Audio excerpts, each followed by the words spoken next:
All right, so the last topic on the docket is physical media. What can I say?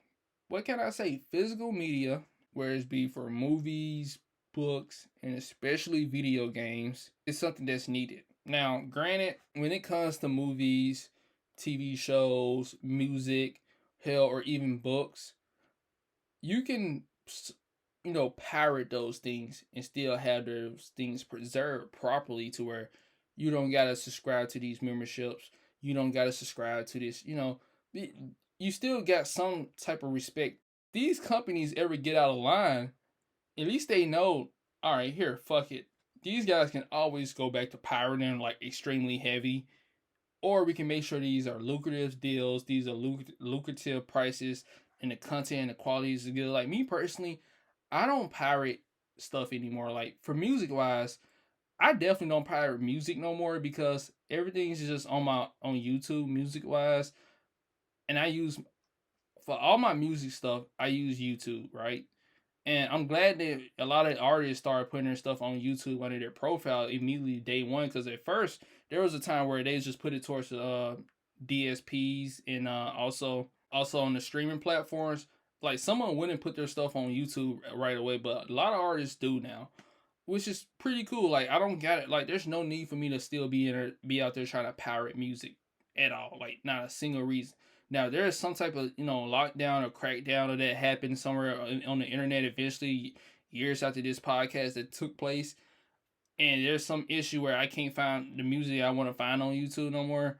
I like fuck it then. Let's pirate it unless there's gonna be another legit way to get in that music. If it's not, then it's gonna be pirating season. But luckily I don't have to do that. I get to put my money or my time and my watch hours towards artists that I like or just random songs I can find easily, right?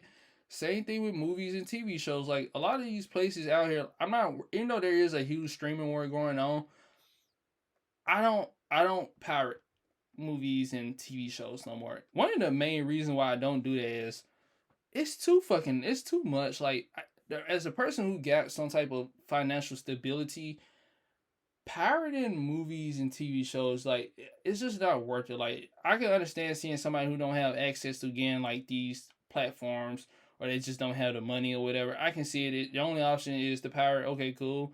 But like as a person who don't have to go through that no more, I don't feel like sitting on a pirated movie site consistently closing if I want to watch this movie, 10 pop-up ads gotta pop up and I gotta close these windows out for it to get it to start. And when I get it to start, I gotta deal with the possibility, is this shit gonna buffer the whole time and load wait, is it gonna buffer and then load the movie or the TV show for 30 seconds and buffer again? Or is it gonna play completely throughout? Like I don't feel like dealing with that. Like simple, here's $10. Like here's $10 to Peacock. I'll subscribe to you for a month. Hell, if I want to do more than a month, I do the whole year since I'm somewhat getting back into WWE. I just subscribe to it for a whole year. Then for $100, I don't mind doing that. The thing is with me is I don't have like the most I have streaming platforms. I think at the most I had was three at the same time. I think I had Hulu, HBO Max, you know, those are the only two that I was paying for because I got Tubi as well, and I guess YouTube kind of counts as streaming. So, but three at the most: HBO Max, Hulu, Tubi, whatever. Or I switch it out; it'd be Hulu and Netflix, or it'd be Netflix and HBO Max or whatever, or it can be Peacock and Hulu. Like I get two streaming services at the most for that, like for a month or so, for a couple of months, and I switch it off just depending on what type of content is being flowed around on a consistent basis for these platforms, for the most part. But yeah, a lot of people saying, "Oh, all these streaming platforms, I'm gonna go back to pirating." I'm like, well, let's be honest. Like, you're not watching unless you're some type of reviewer, a person who got a lot of time. There's no fucking way you're watching all of these platforms on a consistent basis and you're not missing anything. Like that's just not possible. If you just don't want to pay for all those platforms at one time, you can easily just subscribe to like a couple of them each month. Or just subscribe to one each month and call it a day and move on to a new one the next month. Like it's not that hard. Like it's not that hard. Like I don't know why you got everybody need a bunch of streaming platforms at once. I guarantee you I guarantee you, if you're really a fucking busy adult, you're not gonna be watching all those streaming platforms at once. But then again, you might want some type of versatility every other day or every other week. You can't wait a month. I don't know. But yeah, back to the main topic. I don't have to worry about streaming though or TV shows and movies being out of my reach because I know these companies are gonna do everything in their power to make sure these platforms gonna know that they can't shit on the customer because as soon as they start to shit on the customer or whatever, they're able to pirate their stuff. There's some type of still respect. Like, look, we're doing this out of kindness of the content, but we can still go back to pirating and being a huge thing. We can still do that. So I don't gotta worry about streaming being an issue, like for movies, TV shows, hell, even books. I don't gotta worry about books being a thing. You can easily find pirated books out there or pirated websites where they post the books and stuff like that, and the manga or whatever. You don't gotta worry about that, right? But with games, you do. You do gotta worry about that. Because with games, mainly newer games, you're not pirating any newer games on consoles. No way. You're not. Maybe with PC, there's ways to do it. You can, whoever cracked the code or whatever, or crack the key, you can do it. But that's with PC though. And it's not guaranteed 100% of the time, right? But one day, these people are gonna make it streaming only for games. They're gonna try to push that one day in this world. And when they do that, if they're able to do that successfully, where everybody's just come together and like as a gaming publisher or whatever, everybody come together like let's do it. Let's come together, band together. As a gamer, you're gonna be out of luck. Now there might be some studios out there be like, fuck it, we still gonna do like traditional method or producing games and at least have digital downloads be a thing. Like I'm not mad at being a digital download only future. I can possibly see eventually it being a digital download only future, even though I don't want that. Like I believe in physical media. Like I believe in having somewhat of an asset. You brought something, you get to have somewhat of an asset. You get to enjoy it. You get to have all the data on the disk. You don't got to be connected to the internet 24/7. You can sell it if you want to. Like the box art is fucking cool. Like I'm a person who enjoy the box art on the games. Like I enjoy looking at the back of the game, open the case up, putting the disc in, also playing the game, beating it, putting it on my shelf. Like I enjoy physical media as a concept because I guess I'm more of an old school gamer or a traditional gamer, but I enjoy physical media and I think it should be a thing, but it's kind of hard for it to be a thing when a lot of these games out here are not even including all the data on the disc and it's just like a couple of megabytes or a couple of gigabytes. Like that is so fucked up, right? If you don't want to include all the data on the disc and you know damn well the game needed 90% of the game you need to download, why even make the disc? Why even make a digital download code anyway? Just sell the game digital only. Like I would applaud you if you did that because honestly, you're just wasting a lot of time in an environment. You're just wasting the environment resources. Like a lot of that stuff could have been, a lot of those materials could have been used for something helpful or useful. Instead of like a fucking coaster. Because when the servers go off, how do you supposed to get the game one day when the servers go off? Like you don't. That's the thing. They know that too, and they want that. Like you're telling me, like it's not like they print these games out as well. The day they start, it's not like they print the games out the day when they start making the game. They literally print the game off like 2 at the most 3 months before the game come out, and they just had them in a warehouse, and they eventually just ship them out like a couple of weeks before the game come out to all the retailers and stuff like that, and the reviewers. So if they do that, why in the hell is like 1 gigabyte of the game on the disc or like a barely any percentages on the disc? Like why is that? That is so dumb. Like it's just, and the thing is, I already got the answer. They want a false scarcity. They want false scarcity / they want you to stay in their ecosystem. There's a developer I know who literally states, "Yeah, I don't like pre-owned because it takes money out of my pocket." And like, yes, it takes money out of your pocket, but dude, I don't know. Like it's not illegal, but my God, man, you're that greedy. Like at that point, like I don't even want to buy your game. Like even if I had the money, like even if I bought it if I could buy a brand new, I wouldn't want to buy a brand new if your take is like that. Like you might well be one of those developers that literally say, don't play my game on stream because it takes money away from me. Like that should be illegal. That's like copyright infringement right there. Like you're no better than people like that, in my opinion. But yeah, like another example I can bring up is for the games is Jedi Survivor. Like that game only had like 40 gigabytes on the disc, and in total the game is 150 some gigabytes. So like 40 gigabytes out of 150 some gigabytes. Like this is like honestly one of the first time ever I done bought a triple. I think this might be, yeah, this is the first time I bought a AAA game on a $70 price. Hell, even a $60 price in a long time. I haven't brought it.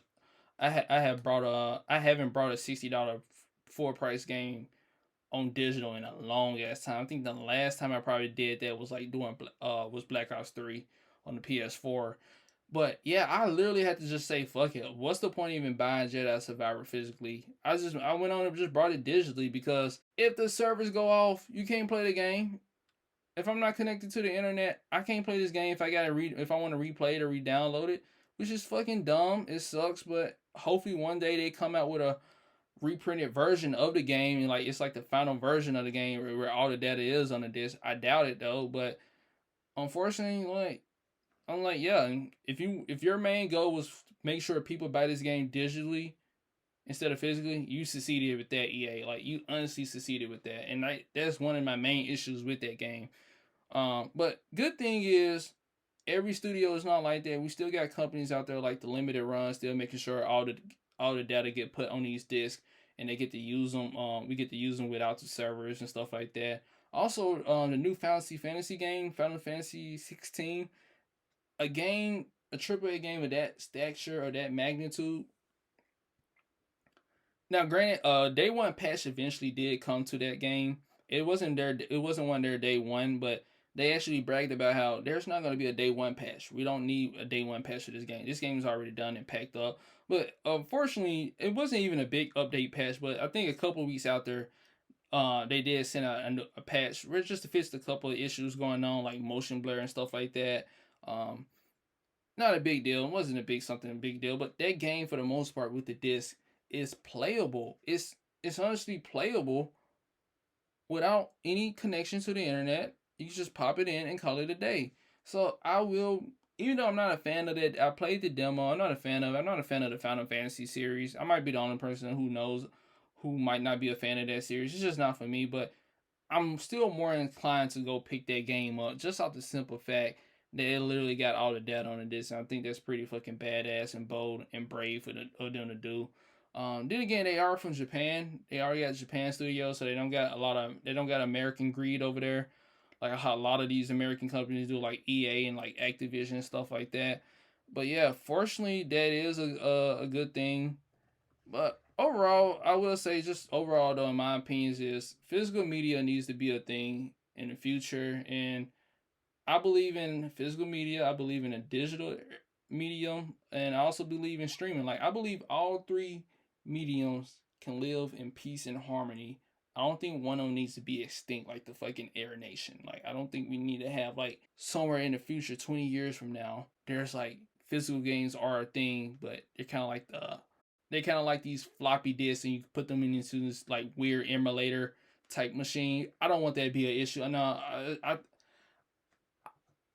I don't want that to be a thing. I don't want that to be a thing where 20 years from now, no, you can still find physical media, but you got to get this weird emulator device and you got to put them in like these floppy disks. You got to put these floppy disk like machine devices in these weird ass emulators, and you basically got a physical media like that. No, I don't want that to be a thing. I think we should have them on a disc. You know, we should have them on disc or cartridges and have them, you know, really solid. I know. Ooh, Nintendo for the most part does physical media pretty good.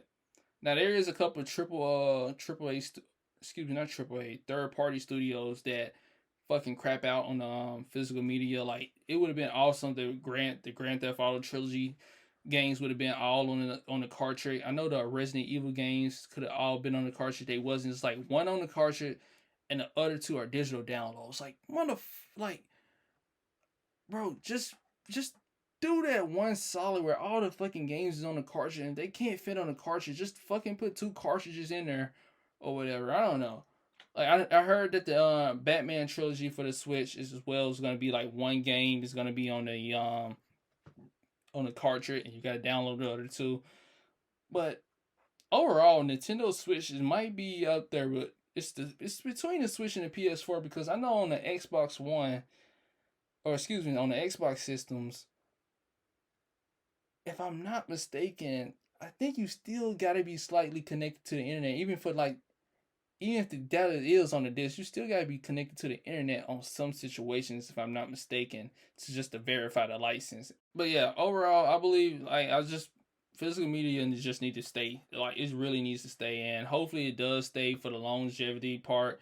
Hopefully we have physical media in the next console generation, the next console generation after.